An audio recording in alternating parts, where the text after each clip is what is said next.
Now today I will explain to you a little bit about how Baba as Guru always keeps every promise he makes to disciple. Jadi hari ini saya akan menjelaskan bagaimana Baba sebagai guru selalu memenuhi janjinya kepada murid-muridnya. And I will also share with you my understanding of why Baba is at the same time expressing himself through a physical form, but he doesn't need to be physically present to do everything or anything. Jadi saya akan berbagi tentang apa yang saya pahami, bagaimana Baba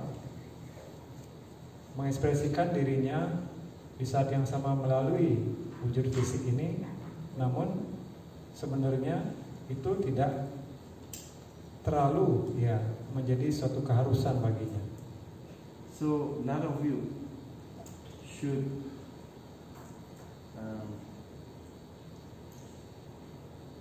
worry that you all never got to see your guru physically.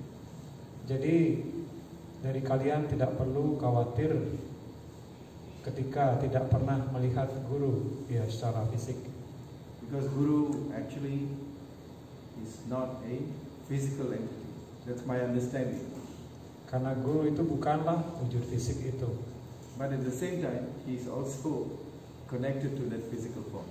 Walaupun di saat yang sama beliau itu memang terkoneksi dengan wujud fisik itu. So from the age of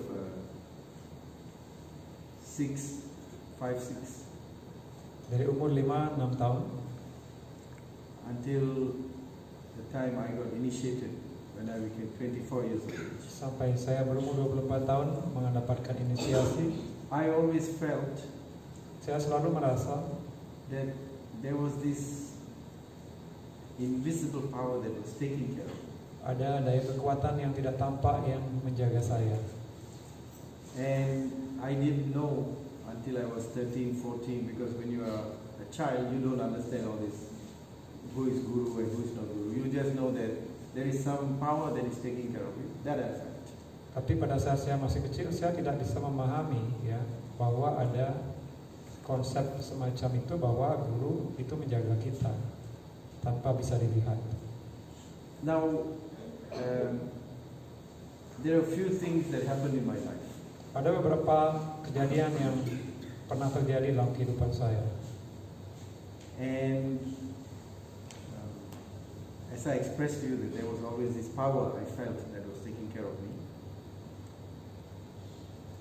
At the age of 13, I understood that behind this power there is a physical entity, and that is my guru. Jadi pada umur 13-14 tahun itu saya mengalami satu kejadian di mana saya bisa memahami bahwa di balik kekuatan yang menjaga saya itu adalah guru. And I always felt that yes, when the time comes, he will come and connect himself to me. I don't have to chase after him. Dan sejak saat itu saya merasa bahwa ketika waktunya telah tiba, maka dia akan berhubungan, koneksi dengan saya tanpa saya harus mencari. And now when I had PC with Baba in 1979, saya punya kesempatan untuk kontak secara personal dengan Baba pada tahun 79. Then Baba demonstrated that he was always with me. Baba mendemonstrasikan bahwa beliau itu selalu bersama dengan saya. So he told me that when you were 9 years old, do you remember you were calling for me when you were falling down from the mango tree? Baba mengatakan kepada saya ketika kamu itu berumur 9 tahun, pernahkah kamu ingat bahwa kamu memanggil saya ketika terjatuh dari pohon mangga? So what happened was when I was 9 years old, I was the oldest son in my Apa yang family. terjadi ketika saya berumur 9 tahun? Saya adalah anak laki yang tertua. And my mother, after she gave us lunch, Ibu saya setelah memberikan kita semua makan siang, she went off to work. beliau bekerja. And she gave me the responsibility to do homework with my two brothers, younger brothers. Jadi ibu memberikan saya tanggung jawab untuk menjaga adik-adik mengerjakan PR. Now when my mother left to work, ketika ibu telah pergi bekerja, it was end of the mango season. Itu adalah akhir dari musim mangga. So me and my brothers decided we were going to pick the last few mangoes from the tree nearby our house. Jadi kita bertiga memutuskan untuk mencari mangga And di dekat rumah. This tree was very tall tree. Right? Mangga pohonnya itu tinggi sekali. It was maybe like 25 meters tall. Very Mungkin big. sampai 25 Oh, meter very tingginya. tall. Sangat tua. And below the tree there was a concrete monsoon drain which was dry. There was no water. Jadi di bawahnya itu ada konkrit ya, halaman yang konkrit ya, tidak ada yang berair di situ. So my two brothers were waiting on the ground.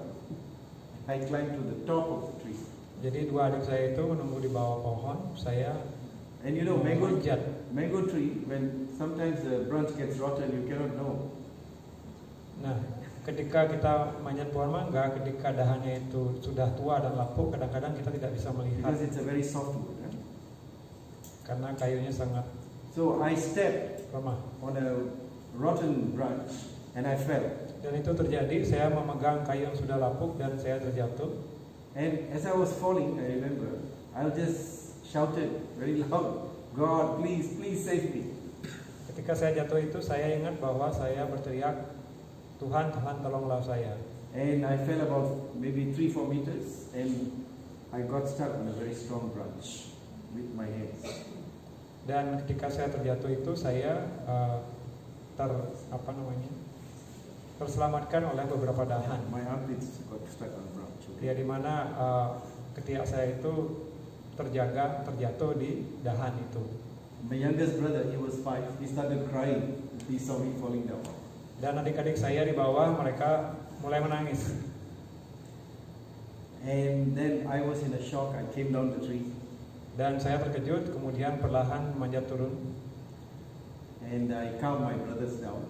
Dan menenangkan adik-adik saya. I told them I was okay. Saya beritahu bahwa saya baik-baik But saja. I also threatened them. Tapi saya juga mengancam mereka.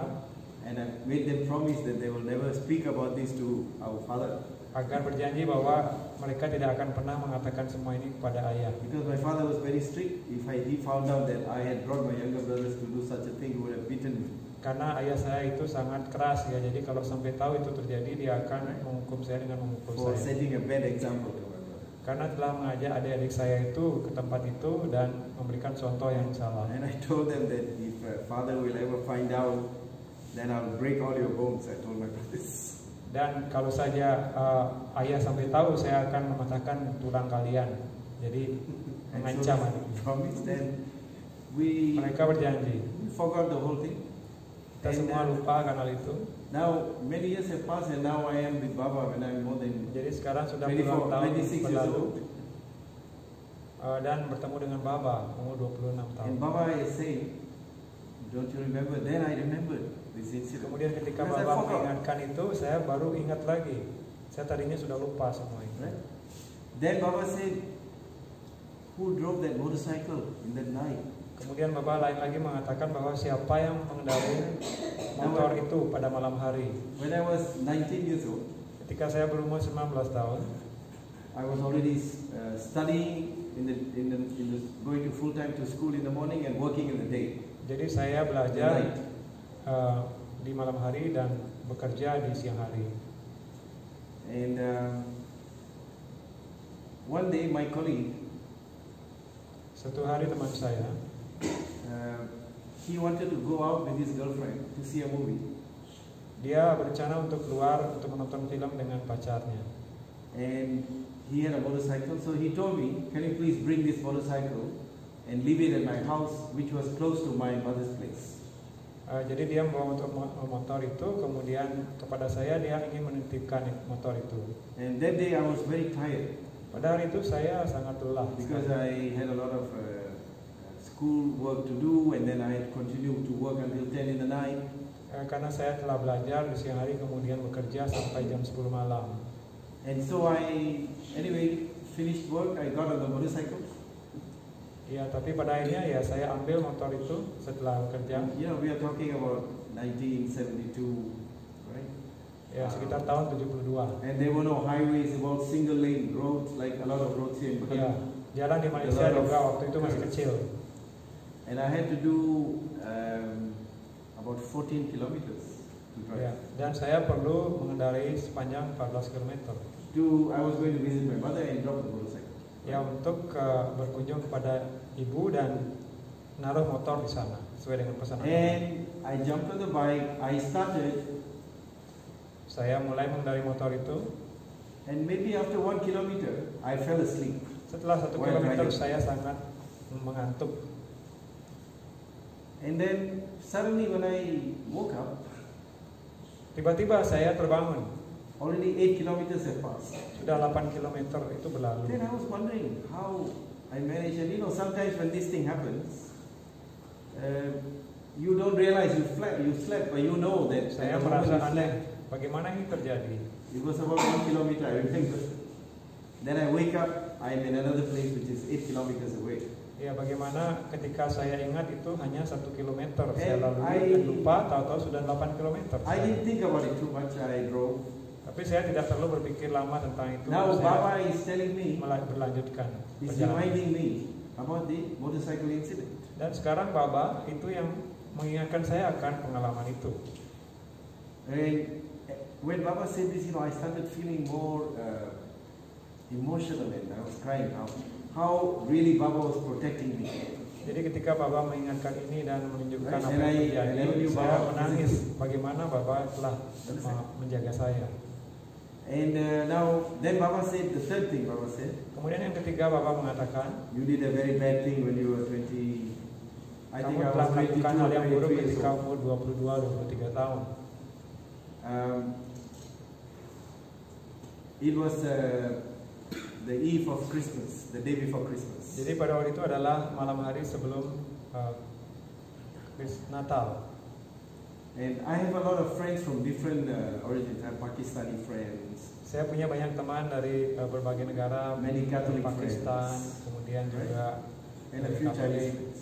dari Chinese. So we all, on Christmas night, the day before Christmas, Kita semua di we malam went for a itu, party. You know, I'm not a margi yet. ya pergi untuk pesta. Saya belum margi waktu itu. And I never like to drink alcohol usually.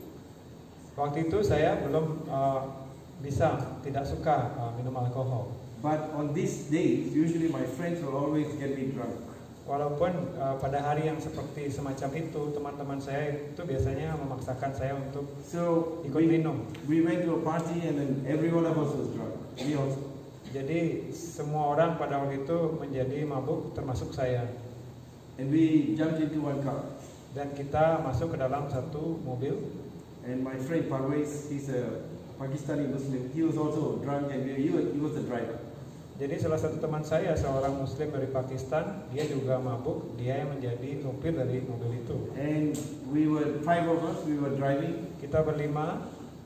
And I was sitting in the back seat on the Dan right. saya paling di belakang bagian kanan. And he was starting to drive very fast. Dan dia mulai mengendarai dengan cepat, ngebut. Now we lived in an Air Force base. Dan kita itu sedang British and Australian Air Force base. kita tinggal di asrama Angkatan Darat dan Angkatan Udara. Okay, now he was driving close to the Australian camp. Dan sekarang waktu itu kita berkendara mendekati base camp Australia. And he was taking a curve very fast. He lost control of the car. Kemudian dia berbelok dengan begitu tajam sampai dia kehilangan kendali. And when he tried to avoid a big tree, ketika dia berusaha untuk menghindar, ada satu pohon the besar. car flipped 2-3 times. Kemudian mobil itu berguling 2-3 kali. And it was upside down. Ya, kita semua berbalik-balik. And it ended in front of the Australian guard post. Dan berhenti di depan kantor Australia itu, kantor penjagaan Australia itu. And I crawled out of the car because I was. Saya merangkak keluar dari mobil. And nothing happened to me. Dan tidak ada yang terjadi pada tubuh saya. And all my friends, somebody broke arm, somebody broke a rib, somebody legs. Jadi semua teman saya itu ada yang tangannya patah, kakinya, atau mungkin dadanya tulang selangkah. But luckily because they were all drunk, they didn't feel any pain. Walaupun pada saat itu karena mereka semua mabuk, tidak terlalu merasakan rasa sakitnya. And then I helped the military police came, they called the ambulance. Ya, polisi militer keluar, kemudian memanggil ambulan. And of course I also had to go and get checked up to see I was okay. Dan saya pun harus pergi juga mengecek diri saya apakah semua baik-baik saja. Baba is telling me, you see, kemudian sekarang Baba you did a very bad thing, you got drunk. Ya, kamu lihat kamu sudah melakukan hal yang buruk sampai mabuk. Then Baba said, you were the only person who was not injured. Tapi all your friends sendiri kamu saja yang aman, tidak ada celaka sedikit pun pada waktu itu. Alright, and before that Baba said, before narrating these three incidents, sebenarnya sebelum menceritakan 3 kejadian ini, Baba said, you have given me so much trouble. Kamu sudah memberikan saya begitu banyak masalah sebelumnya. But I was thinking in my mind, how could I give him trouble? Because I've never met Baba before. Waktu itu sebelum diceritakan 3 kejadian itu, Dada berpikir bagaimana mungkin saya sudah beri Baba masalah, orang belum pernah ketemu. And when Baba said this, I felt so much protected, and Baba was always there with me. Tapi setelah diceritakan 3 kejadian ini, baru saya berpikir bahwa bagaimana Baba itu selalu menjaga saya. Now that means if you have faith in God, even if you don't know Baba. Jadi dalam kejadian-kejadian ini, jadi kalau kita sudah percaya dengan Tuhan, walaupun kita belum tahu siapa itu Baba, you must remember that He's always there. He will always take care of you. Jadi kita harus senantiasa ingat bahwa Dia menjaga kita. You are all margis, you are doing meditation. Dan kalian semua adalah margi, melakukan meditasi sadhana. You are always under the protection of Baba. Kalian semua juga ada dalam proteksinya. We are very fortunate. Jadi kita semua sangat beruntung. And now after getting PC from Baba, I went to become. Setelah kontak personal dengan Baba itu, kemudian saya pergi. I went to training center. Ke training center untuk menjadi Dada di Davao, Filipina. And in the training center, I used to have a fairly good job. I was paid well, and when I arrived in the training center, you have to surrender everything to the Shraman. Jadi sebelum saya ke training center itu, saya sebelumnya punya pekerjaan yang sangat bagus dan mendapatkan bayaran yang sangat tinggi. Dan setelah saya di training center, saya harus semua serahkan semuanya kepada trainer. And I never ever asked anything from anybody. Dan saya tidak pernah sedikit pun meminta sesuatu dari orang lain. I never had the habit of asking something. Tidak punya kebiasaan seperti itu. Now in the training center, the next day after arriving in the training center. Jadi di training center, 1 hari baru berlalu di training center. So to support the training center financially. Jadi untuk mendukung finansial dari training center, we used to produce different kind of peanut candies. Jadi kita waktu itu memproduksi selai kacang, permen dari kacang. Yeah. And we were the best suppliers of unsalted and salted peanuts to all the bars and all the hotels in Davao. Jadi kita menjadi pemasok utama yang paling besar di Davao, ya. And then produk kacang yang asin ataupun tidak. I went for sannyasi training, and in the morning the next day, Dada called the commerce in charge and he said, "Okay, give him a big bag of peanuts and tell him to go and sell it."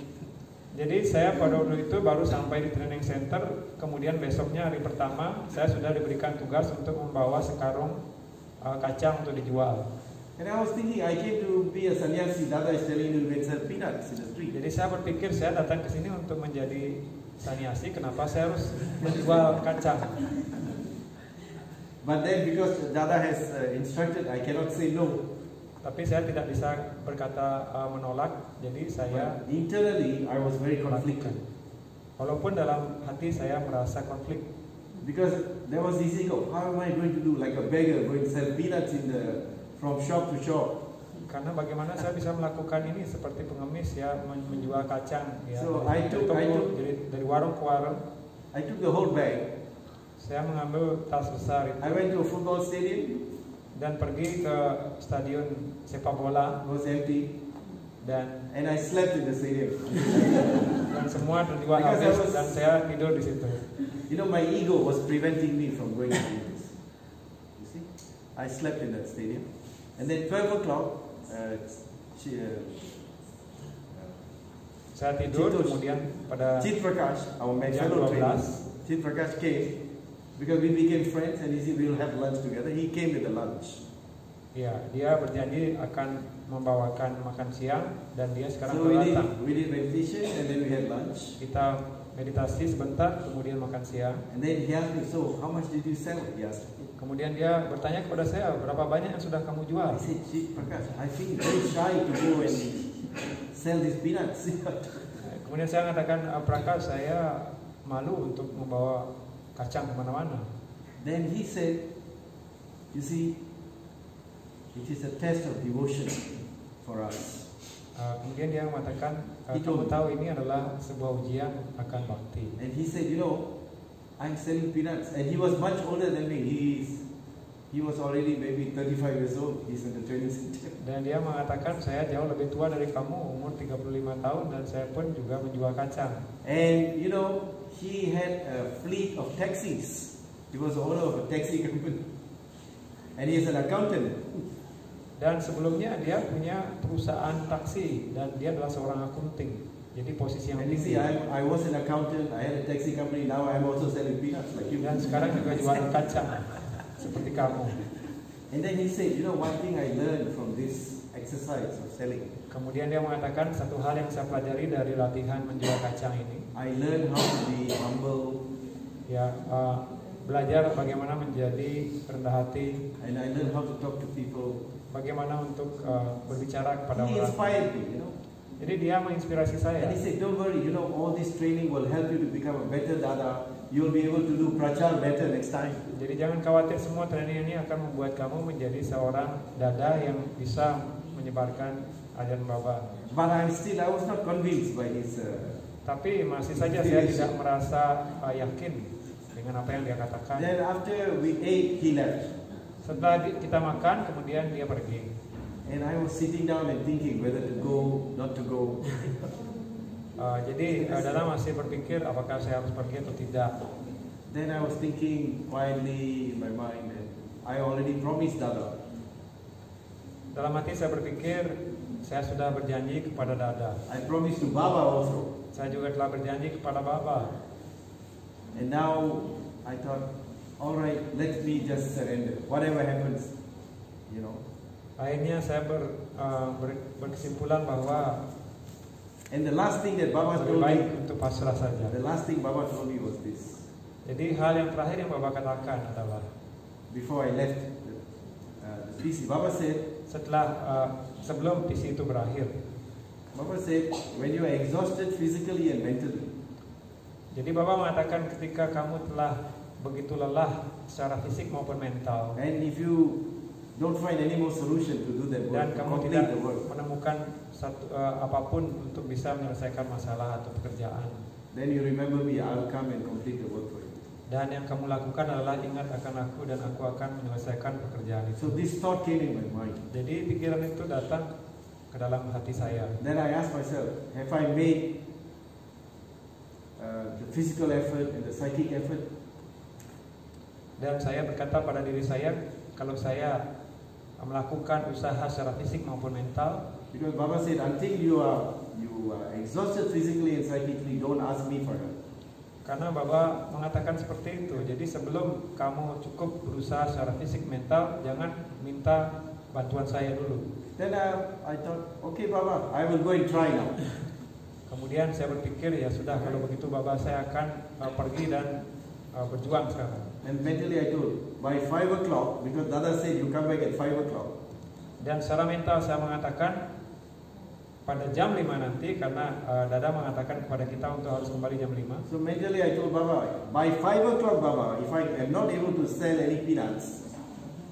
Jadi saya mengatakan secara mental kepada Baba, kalau sampai jam 5 saya belum bisa menjual kacang, then you have to help me. jadi Bapak yang harus membantu saya.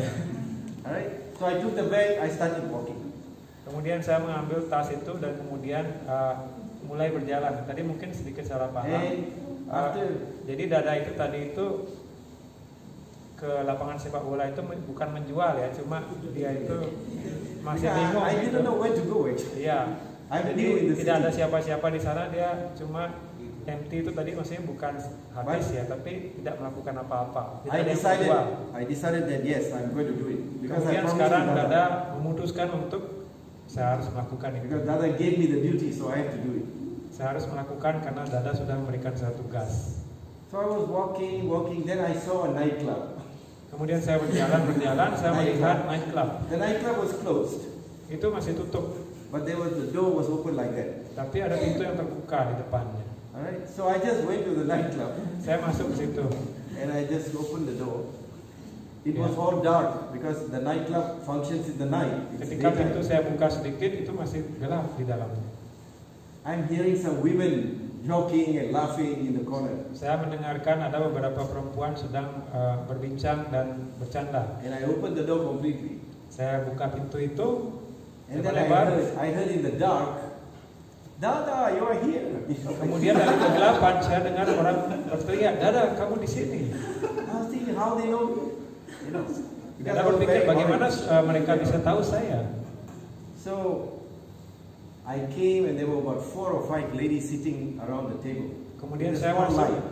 Di sana ada 4-5 perempuan. And then the owner, she said, Dada, did you bring peanuts? Kemudian penjaga yang mempunyai klub itu bertanya, Dada, apakah membawa kacang ke sini? We have not seen Dadas for a long time because some Dada was going there, some training. Kita tidak melihat seorang Dada datang ke sini sudah lama karena sebelumnya biasanya ada. Sudah lama. I said, I have plenty of peanuts. Take as much as you want. Kemudian Dada mengatakan, saya membawa kacang banyak sekali. Ayo silahkan ambil sebanyak-banyaknya. All of them took practically everything I had. Kemudian semua dari mereka itu mengambil semua yang saya bawa. And the owner of the nightclub took all the peanuts, roasted peanuts. Ya, dan terutama si pemilik tempat itu mengambil yang paling banyak. And Dada told me, you should not come back to the training center without minimum 200 pesos. Jadi Dada mengatakan trainernya waktu itu, sebelum kamu dapat menjual sampai 200 peso, kamu nggak boleh pulang. And you see, I just decided to do it. I got 500 pesos from all of them. Jadi ketika saya sudah memutuskan, ternyata langsung saya dapat 500 peso. So I was very happy, and proud. Jadi saya merasa senang dan bangga. I thought, okay, 500 pesos, no need to go and do anymore. Jadi sudah 500 sekarang, tidak perlu lagi melakukan. But I sold 80% of the peanuts. Jadi tidak semua, tapi sekitar 80% dari kacang itu terjual. So I came back early. I came back at 3:30 or 4 o'clock. Just one sale. Ya, jadi saya pulang jam 3 jam 4 hanya dengan satu kali menjual itu. And Dada was sitting on the second floor of the training center.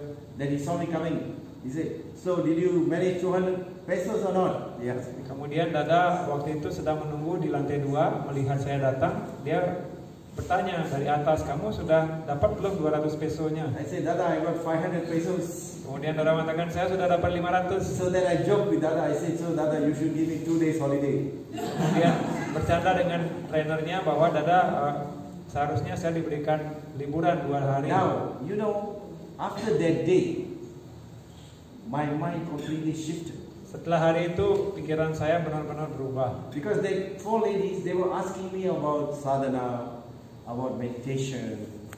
Karena wanita-wanita yang ada di situ semuanya bertanya, sangat interest tentang meditasi. And one of the ladies was a hairdresser. She had a hairdressing salon. Dan salah satu perempuan itu adalah pemilik salon. But actually she was not a woman, she was a gay.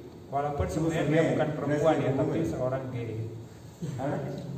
In the night, I couldn't recognize she was with lipstick and everything. Ya, karena waktu itu masih gelap, saya tidak bisa melihat secara So the next day I went to the hairdressing salon. Jadi kemudian saya pergi ke tempatnya. And then she said, brother, did you bring anything? I realized that this was from the Kemudian baru saya menyadari ketika dia mulai ngomong dengan logat G itu ternyata. And you know, he or she, I can't say it. She took everything that I got. Dan dia mengambil semua yang saya bawa, membeli. You know, and then he told me, please talk to all the ladies are waiting to get their headdress done. He said, please talk to them about the meditation. Kemudian dia mengatakan bahkan seperti ini, silakan tolong Dada, ada beberapa orang sedang menunggu. So then I was thinking, wow, this is a good way. Ceritakan kepada mereka tentang meditasi. Kemudian Dada berpikir, wah ini adalah cara yang baik untuk pracara. And like that, I developed the skill to be able to talk to people. Jadi saya mulai mengembangkan skill saya untuk bisa bicara dengan orang. And you know the people of Davao and all that, they're a little bit like Balinese people, very simple. Jadi orang-orang Davao juga orang-orang yang sangat sederhana dan terbuka. And then now I will explain to you certain things that happen like miracles of Baba.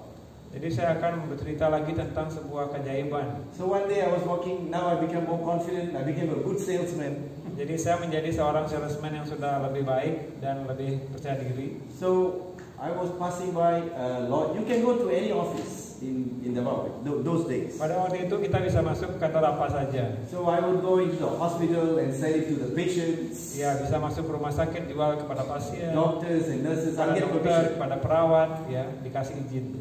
You know, and then in the hospital the patients say, because they look at me like a priest. Kemudian pasien mengatakan kepada saya karena kelihatan seperti seorang pendeta. Then they say, can you please bless me that I'll become okay? Ya, apakah kamu bisa memberkati saya agar saya bisa sehat? Then I will tell them, I will bless you if you will repeat this mantra. Kemudian saya mengatakan saya akan memberkati kamu kalau kamu bisa mengulangi mantra yang saya berikan. So I taught a lot of people Bhavanam Kevalam. Jadi saya mengajarkan kepada banyak orang mantra Bhavanam Kevalam. And the doctors and the nurses were very happy because I was making the patients happy. Jadi paling tidak dokter sama perawat itu senang karena saya membuat pasien itu terhibur. Then after some time I went into a lawyer's office. Jadi setelah berapa lama saya berkesempatan untuk masuk ke rumah kantor seorang pengacara. And his name was Babao, I still remember his name. Attorney Babao, his name. You know? And Babao. Namanya adalah Babao. B-A-B-A-O. His name was Attorney Babao. Ya, Babao namanya ya. And his wife was also an attorney. She was like the secretary of the jaksa. law Jadi, office.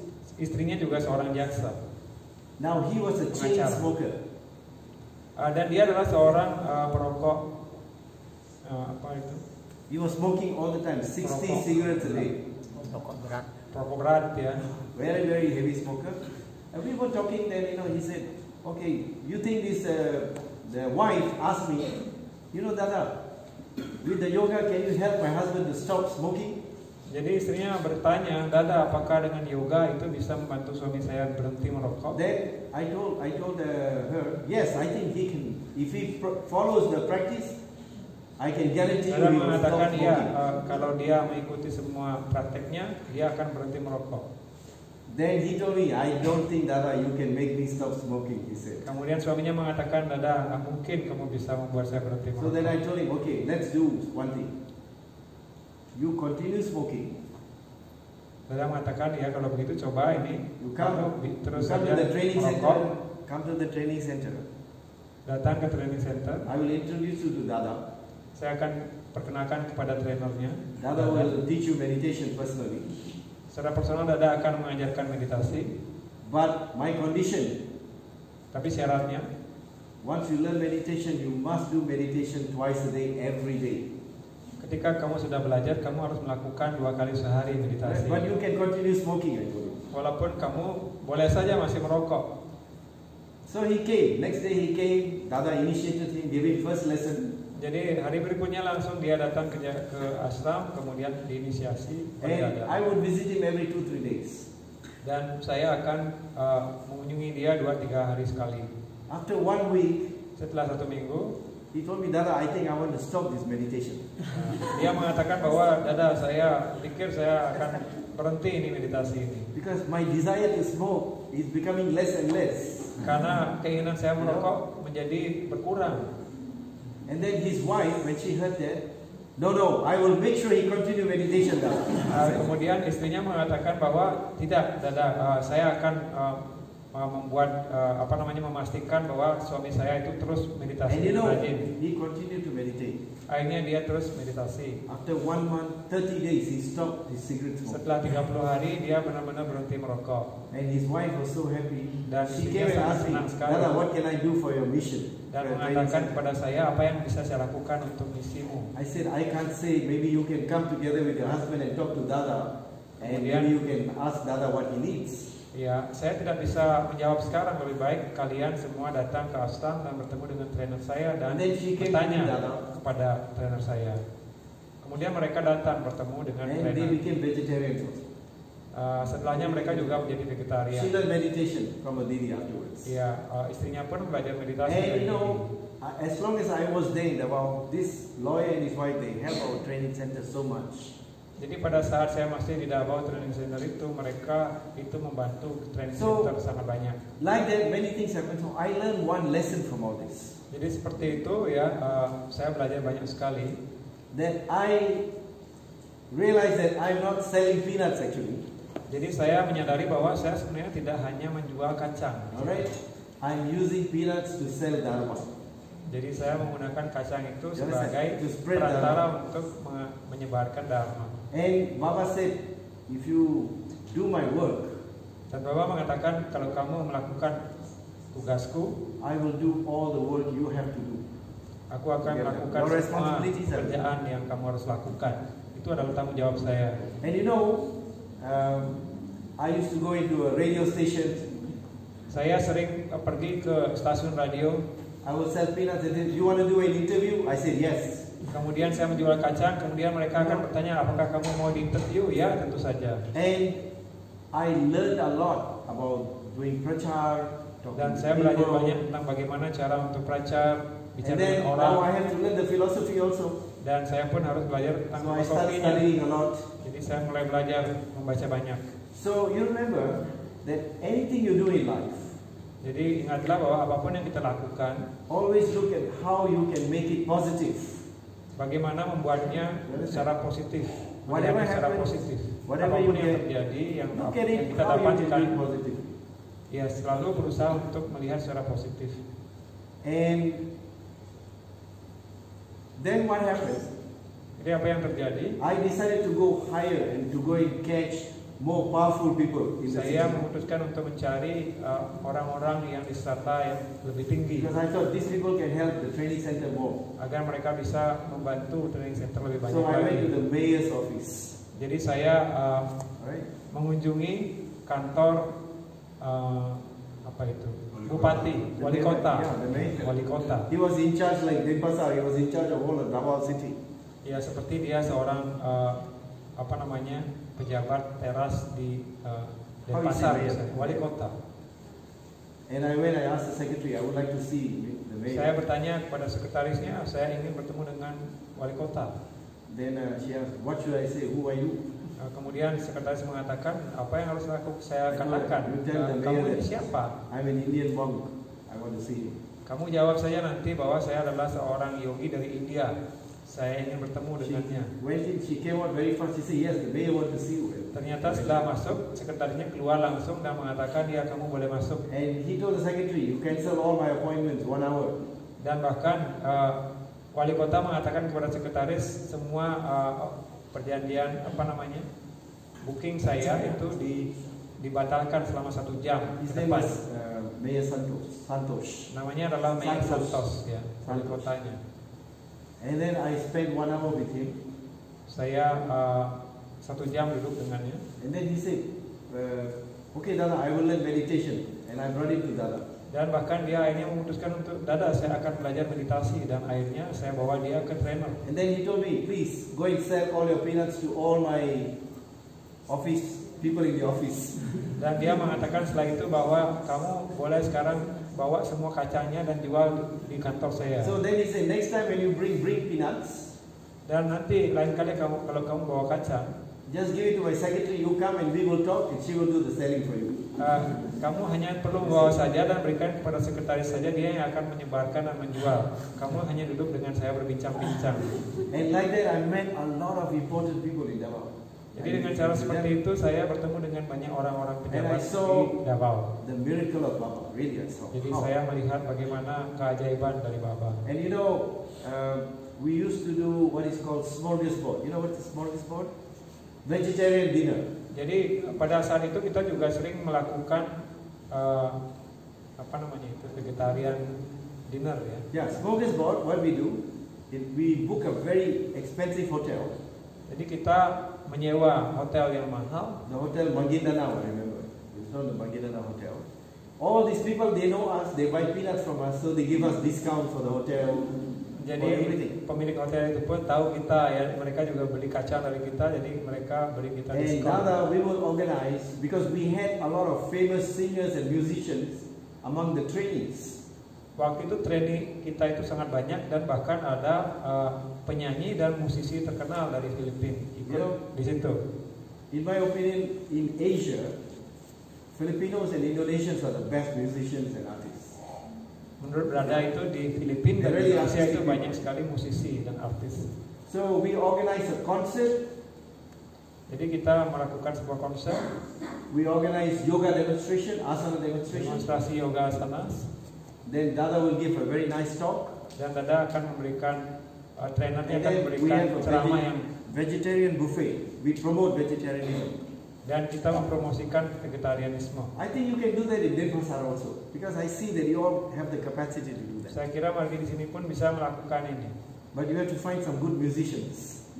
Tentu perlu juga mencari seorang musisi ya. Alright, and you can raise a lot of funds for your projects. Dan bisa menggalang dana untuk kegiatan sosial. So we did incredible prachar. Jadi kita melakukan banyak sekali pracar yang luar And from biasa. the context, we managed to get the manager of the banana plantation initiated. Kemudian dari pracar-pracar itu dan konser seperti itu, kita suatu saat menginisiasi ya, membuat orang datang belajar meditasi. Seorang manajer perkebunan pisang di Davao. The Dole Company is one of the biggest companies. Pisang yang salah satu terbesar di dunia. So we got pineapples and bananas and avocado. Jadi setelah itu mulai kita mendapatkan pasokan buah-buahan ya, nanas, pisang, alpukat gratis. So now my training center life became very interesting. Jadi kehidupan saya di training center semakin menarik. And one day I was doing meditation under a tree in front of the St. Pedro Church in Davao City. Jadi saya meditasi di bawah pohon di depan sebuah apa namanya itu, church. It's like a gereja, no?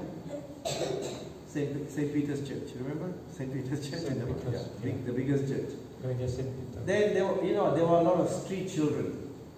Waktu itu ada banyak sekali anak-anak jalanan They don't have parents. yang tidak punya orang tua. So a few of these children came. Beberapa dari mereka mendekati saya. And I had some food. I gave them some food. Saya berikan mereka beberapa makanan yang saya Then I bawa. asked them, "Hey, why are you all in the streets?" Dan saya bertanya, kenapa kalian ada di sini tidak di sekolah? They say, "We don't want to go to school. We like what do you call? Mereka bilang, free life." kita lebih suka hidup yang bebas, tidak suka di sekolah. Then I told them, "Why don't you come with me? I'll give you place to stay. Kalau kamu mau datang dengan saya akan berikan kamu tempat dan kirim kamu ke sekolah. Would you like to try it?" I asked them. Apakah kamu mau mencoba? Then they said, "Okay, Ya, we can okay. try."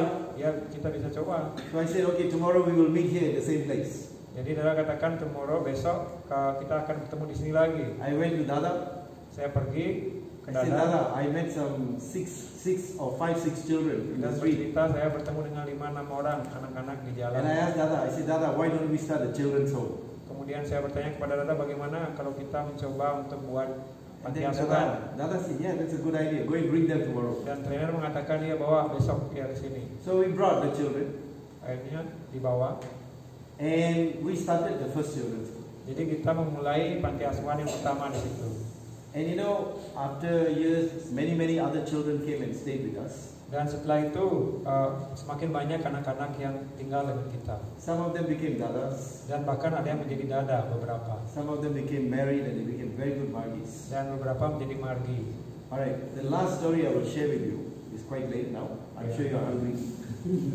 Jadi cerita yang terakhir ya sebelum makan. There was one brother called Narada Muni. Ada seorang brother namanya Narada Muni. He was expert in making piñato. Piñato is with sugar and peanuts, and it becomes very hard. You find it everywhere in Bali. Jadi dia itu expert sekali membuat manisan kacang yang membuatnya menjadi keras dan manis. You cook the peanuts in sugar, and then you have to beat it and roll it and beat it and roll it. Alright? So Dada engaged him, and he was from Cebu City in the center of Philippines. Jadi dia berasal dari Cebu, ya, dari Filipina pusat. He was smoking cigarettes, was drinking alcohol. He was not a vegetarian. Ya, waktu itu dia tidak vegetarian, He's a regular alkohol, regular merokok. And when he came because he was going to be paid to produce the piñato. It's called piñato. Jadi dia dibayar untuk membuat kacang itu tadi. Now he has to stay with all of us. We are trainees. Dan dia sekarang tinggal bersama kita semua training. So, but he will never do meditation. He will go outside to smoke. Tapi dia akan keluar kadang-kadang untuk merokok. Tidak And mau on weekends he will go to see movie. Dan kadang-kadang keluar untuk And menonton bioskop. of course he couldn't drink alcohol and come back. That was not allowed. Tapi dia tidak boleh, meskipun di luar tidak boleh minum Now alkohol. he adjusted with us, and he was suffering and struggling, but he stayed with us 6 months. Dia bersama kita cukup menderita karena tidak nyaman, tapi dia bisa bertahan sampai 6 bulan. And then he told Dada, Dada, I cannot be vegetarian. I don't like vegetarian food. Dia mengatakan, Dada, saya nggak mungkin jadi vegetarian. Saya tidak He suka learned makanannya. meditation. He tried. Dia mencoba belajar He meditasi. said, this discipline is very hard for me. Tapi disiplin ini terlalu susah bagi saya. Because he's in a training center. Tapi mau nggak mau karena dia adalah di training center. And so he has to follow all the routine. Dan dia pun harus mengikuti rutin-rutin. He said, Dada, I want to go home. I want to go back. Jadi dia merasa ini terlalu berat. Saya mau pulang sekarang. Then Dada said, okay, 6 months passed. Then Dada decided, okay, to send him home. Kemudian Dada mengatakan, ya sudahlah, kalau sudah And then Dada told pulang, me, sudah mencoba tidak bisa, silakan pulang. Dada called me and Bhaskar is another Filipino trainer. Kemudian trainer itu memanggil Dada We had dan yang lain our sebagai satu jeep. temannya. We brought him to Santa Ana, that is the port. Ya, dengan sebuah jeep kita mengirim dia itu ke tempat lain. And so that we can put him on a boat and he can go to Cebu. Kemudian mengirim dia di sebuah boat untuk bisa pergi Big ke boat. It's a ship actually, small ship. pulang. Ya. You know what happened to him? We got up Apa the yang terjadi staircase. pada dirinya? We follow him up the staircase to the deck of the ship. Ya, kita mengikuti dia sampai di masuk ke dalam deck kapal. And on the deck of the ship, people were eating this babi guling and all these Di atas legs deck of itu big orang-orang legs. lagi makan daging And bakar, fish, kemudian ikan. roasted fish, ikan bakar. All these things they were eating, and the smell was really bad. Dan baunya waktu itu keras sekali. After 5 minutes, he just vomited. Setelah 5 menit, berada itu mual-mual dan muntah. Because he was in the training center, he didn't realize his body and mind has undergone so much change. Karena ketika dia training center, dia tidak merasa bahwa pikiran dan tubuhnya sudah mulai menyesuaikan diri menjadi bersih. He said, Dada, I cannot breathe. Dia mengatakan, Dada, saya tidak bisa bernafas sekarang. And he vomited, and I said, but we already bought your ticket, you have to go home. Dia menjadi begitu ragu, tapi Dada bilang, kita sudah belikan kamu tiket, kamu harus pulang sekarang. And then we were talking, we are friends also, Tapi kita adalah teman, jadi biasa berbicara. Then I told Dada, you see, you go back. And I told him, I just felt, I think after some time you're going to come back to us. Jadi Dada mengatakan, kamu pulang aja sekarang, nanti kalau bagaimana kamu bisa balik. I told him, I don't think you can adjust with that world. It's Karena wrong. saya pikir kamu nggak akan bisa lama di luar itu. And after 1 week, jadi terjadi memang. he brought his wife. Setelah 1 minggu dia bahkan membawa istrinya. And another brother called Tapeshwar. Dan you know Narada, right? Dan temannya. He was taking care of the Kebantian, what do you call, mango or coconut grove. That's him, Narada. So he came back and he told Dada, Dada, I cannot adjust anymore with that Jadi dia kembali ke tamasik dunia environment. kita dan mengatakan, Dada, saya nggak bisa lagi hidup di luar seperti itu. And so his wife got initiated. Dan istrinya diajak untuk belajar meditasi. She became the production in charge of all the Dan ikut trainers. juga bekerja di dalam training center. And then Dada bought a master unit with Coconut Grove. Dan Dada membeli lahan untuk dia bekerja di sana. And Dada made him in charge. He's got now 3-4 children. Dia akhirnya punya sampai 3-4 anak. So you must remember that only through sadhana you can transform yourself. Jadi ingat bahwa hanya dengan melakukan disiplin sadhana kita bisa merubah We diri. must never force anybody to do sadhana. Dan memang tidak perlu memaksakan orang lain untuk melakukannya. You see, and we do not know what samskaras who has. We don't know. Jadi kita tidak tahu apa yang samskara dalam pikiran setiap orang. And now one last story is coming in my mind. Jadi satu cerita lagi yang terakhir. When I was working in New York sector in the US, saat saya bekerja di Amerika di New York sektor, there was a man who was going to die of cancer, lymphatic cancer, you know. Ada seorang laki-laki yang pada saat itu sedang sekarat akan segera meninggal karena kanker limpa. The oncologist told him that you have 3 months and you will die in 3 months. Onkologi mengatakan bahwa dia akan bertahan selama 3 bulan. And he's taking a lot of morphine because he was feeling so much of pain. Karena begitu sakitnya dia mengkonsumsi banyak sekali morfin. And he couldn't walk. His left leg became very thin. Dia menjadi begitu lemah And dan he's bahkan tidak bisa berjalan. always in a drug state. Dan selalu pada keadaan obat ya. So Virendra, a very good Margi, was his friend, good friend. Jadi temannya adalah seorang margi, namanya Virendra. And I happened to be going through the state of Delaware in the US, in the East Coast. Jadi saya sedang pergi ke wilayah itu di mana mereka ada. Then he said, Dada, you go visit this man. Kemudian Virendra mengatakan kepada Dada untuk mengunjungi orang itu. So I visited him, I met him, and I found he is a very spiritual man.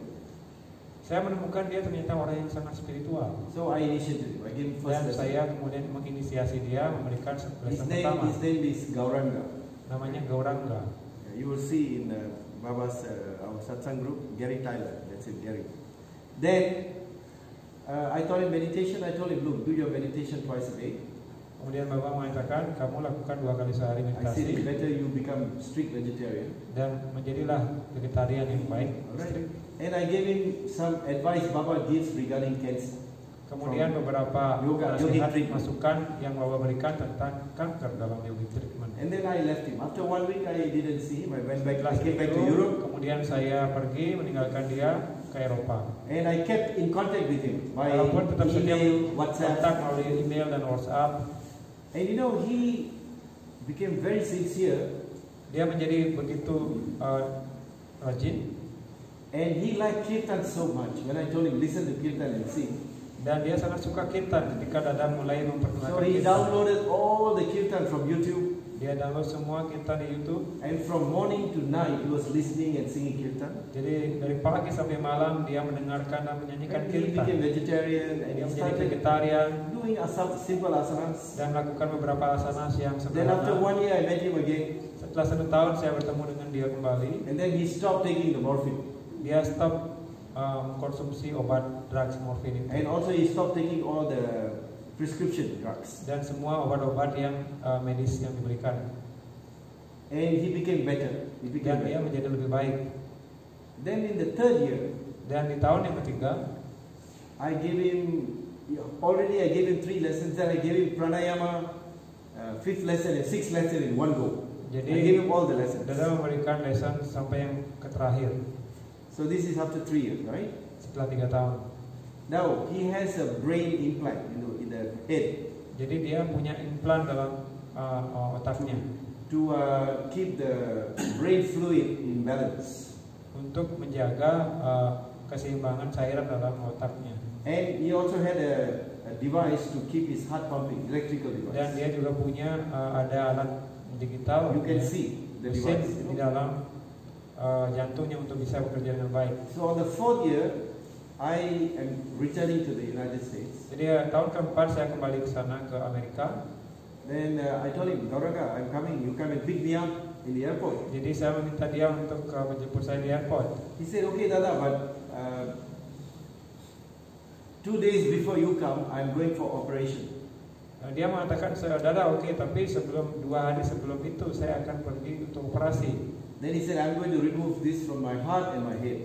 Saya akan mengeluarkan mesin dari jantung dan dari kepala saya. Of course, I didn't ask him any question. I thought this is the doctors are going to do it. Adalah pikir itu adalah sudah merupakan proses secara kedokteran, ya, sudah.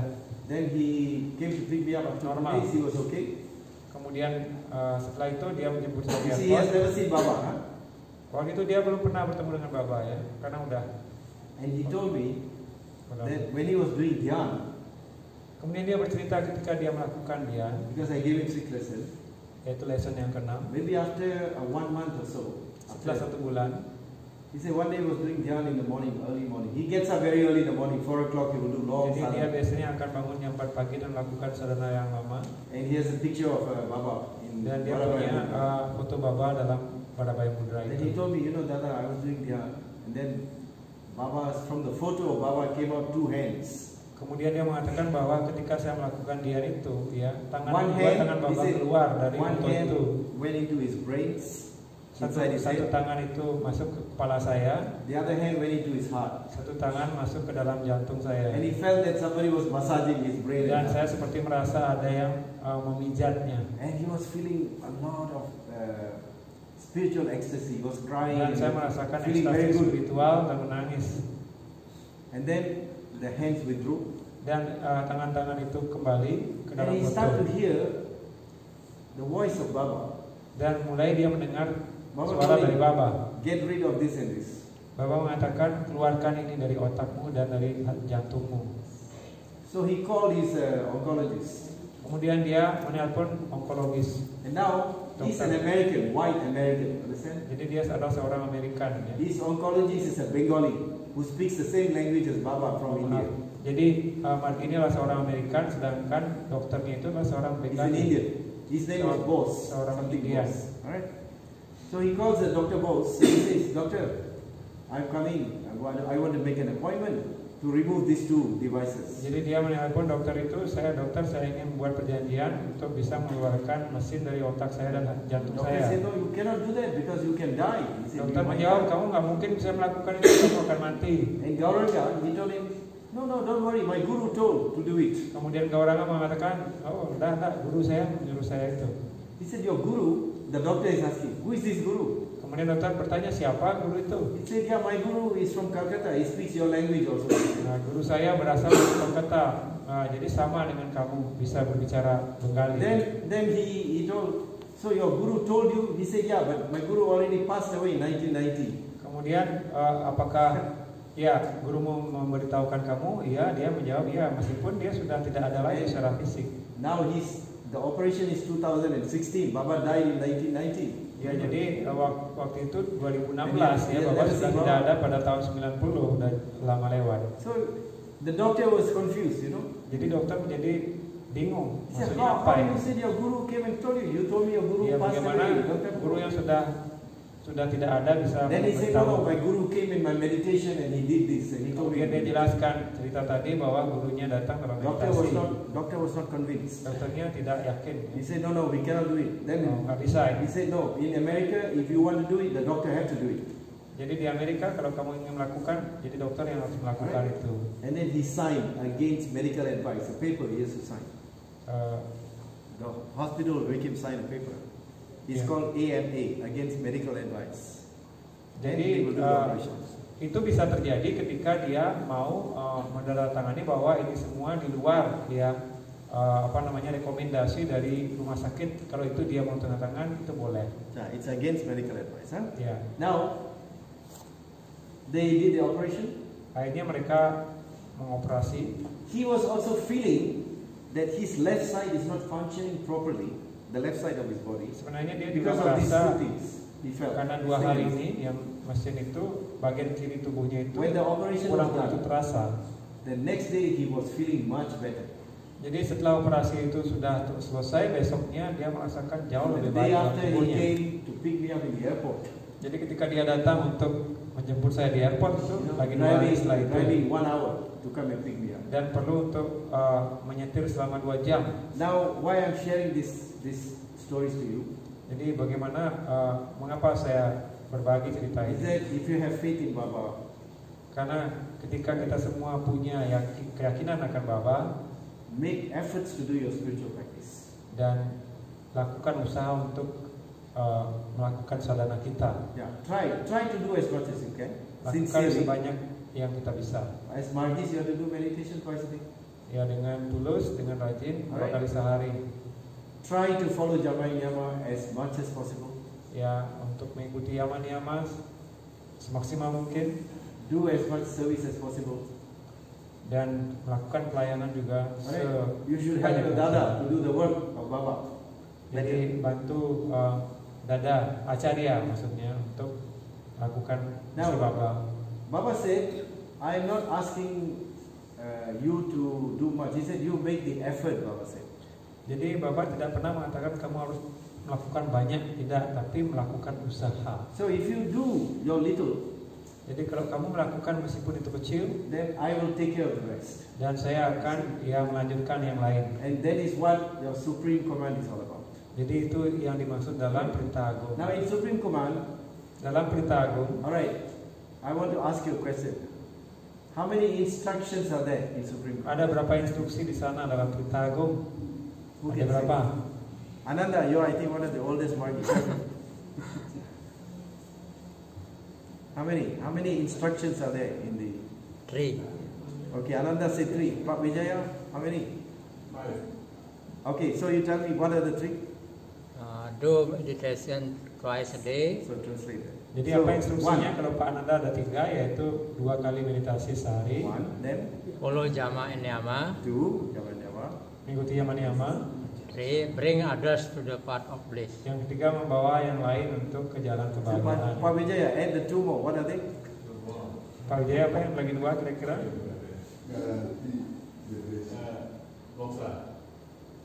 No, Baba said liberation is guaranteed.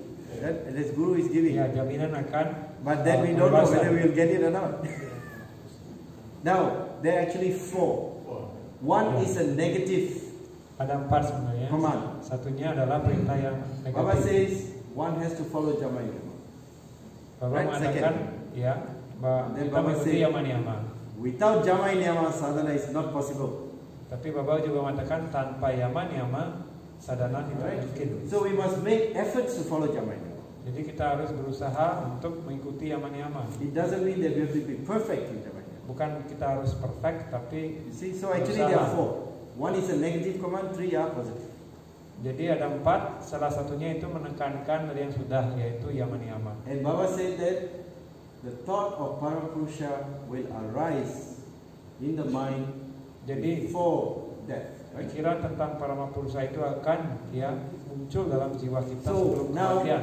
if you keep doing sadhana twice a day, Jadi kalau kita terus melakukan sadhana 2 kali sehari, and remember your Ishtamantra or remember your Guru, mengingat istamantra dan guru. right? I find it easy to remember Baba than to repeat my Ishtamantra. Kalau pengalaman Baba lebih mudah untuk mengingat Baba, And I'm thinking like this, right? My thinking daripada is like istamantra. Ishtamantra comes from the power of Guru. Kalau menurut Baba, istamantra itu datang Understand? dari kekuatan guru. If Guru didn't come, there will be no Ishtamantra, there will be no power. Kalau in the tidak ada mantra. guru, tidak ada istamantra. So, I'm more interested in the person who gave the power to the mantra. Jadi kalau kita ingat Baba, berarti ingat guru yang memberikan istamantra itu. So, I think if you just remember Baba, the Ishtamantra is also done. Jadi ketika kita mengingat Baba, kita pun berarti It's much more juga easier. sudah connect dengan istamantra. Alright? So, Baba gives the guarantee. Baba is the only Guru who has given in writing and Jadi Baba hanya sign satu-satunya guarantee. guru yang memberikan sebuah jaminan garansi, bahkan tertulis Right. dan juga ditandatangani oleh beliau. Right? So, in the end of the Supreme Command, Sri Sri Ananda Murti. Ya, jadi di bagian akhir Supreme Command itu ada tanda tangan dari Baba. Alright, for me, this is the sign of the greatest master. Ini adalah sebuah tanda That dari appeared seorang on this guru planet. yang luar biasa. Because no other gurus can give it can give the guarantee to give you Tidak ada guru sejauh liberation ini yang mukti. bisa berani memberikan sebuah jaminan akan You can check kebebasan. any book on spirituality. You will never find any guru saying that I will give liberation to you. Ya, tidak ada dimanapun, di buku manapun. Some gurus can give liberation to limited number of disciples, but they cannot give a written statement that you find in every book. Jadi mungkin ada memang cerita tentang guru yang memberikan realisasi pada beberapa muridnya, tapi So sifatnya terbatas. that is one of the proof of the greatness of Baba. Jadi itu adalah satu bukti nyata dari kebesaran Bapa. So remember that you have to be positive in life. Jadi ingat, kamu harus jadi positif. Always remember that Guru is always taking care of you and protecting Selalu you. ingat bahwa guru selalu bersama dan menjaga kita. And one thing that Baba told once, I remember, he said, you try to do as much good as possible. Kemudian Dada ingat Baba mengatakan langsung bahwa kamu lakukan sebanyak mungkin. And if you cannot do good, at least don't do anything bad. Dan ketika kamu tidak bisa melakukan sesuatu yang baik, paling tidak jangan melakukan sesuatu yang buruk. Okay? Remember this always. Alright? Namaskar. Jadi ingat semua itu. Namaskar.